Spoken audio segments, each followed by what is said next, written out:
Et nous sommes vendredi, le jour de la chronique du cinéaste. Cette semaine, Jacob Berger revient sur un phénomène récurrent depuis le début de l'année, la chute des puissants.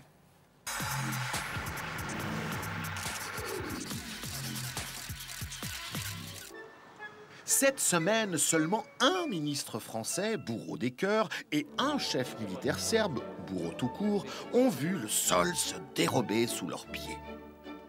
Depuis que la grande série Regarde les vieux hommes tombés fait un tabac sur tous les écrans du monde, c'est plutôt une bonne moyenne. Lorsque j'étais enfant, les vieillards qui détenaient le pouvoir tutoyaient l'éternité. De Gaulle, Brejnev, Franco, Mao, Kissinger, ils étaient là depuis toujours et pour toujours. Tout comme le pape, le mur des réformateurs ou le Cervin.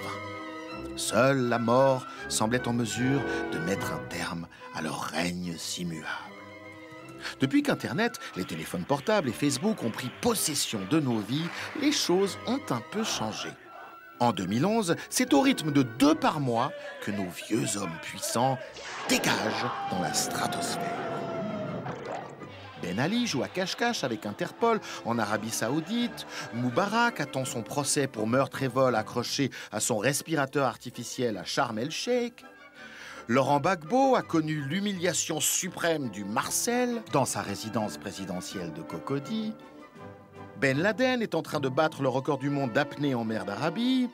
Ratko Mladic découvre les joies de la gastronomie batave dans sa prison du TPI, sans oublier l'ex-président israélien Moshe Katsav, 7 ans de prison ferme pour viol, ou encore DSK, qui risque tout de même 10 fois cette peine s'il s'avère qu'il a, comme l'a élégamment exprimé l'un de ses amis, troussé une domestique au Sofitel de New York. Qu'il y ait un troussage de domestique, je veux dire, ce qui n'est pas bien.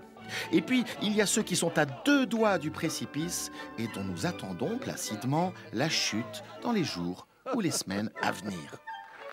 Entre-temps, à Tripoli, en Libye, à Dera, à Homs et ailleurs, en Syrie, des régimes aux abois torturent et assassinent leur propre peuple et jusqu'aux enfants.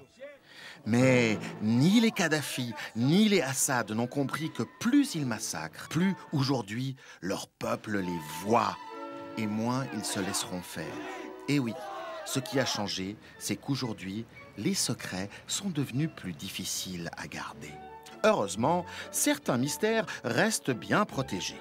Par exemple, personne ne sait vraiment comment fonctionne cette nation des nations qu'est la FIFA de Sepp Blatter.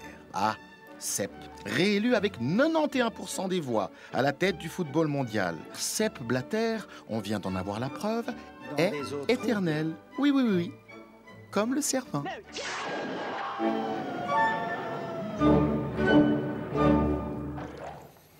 Avant de vous quitter, je vous rappelle une des principales informations de ce journal.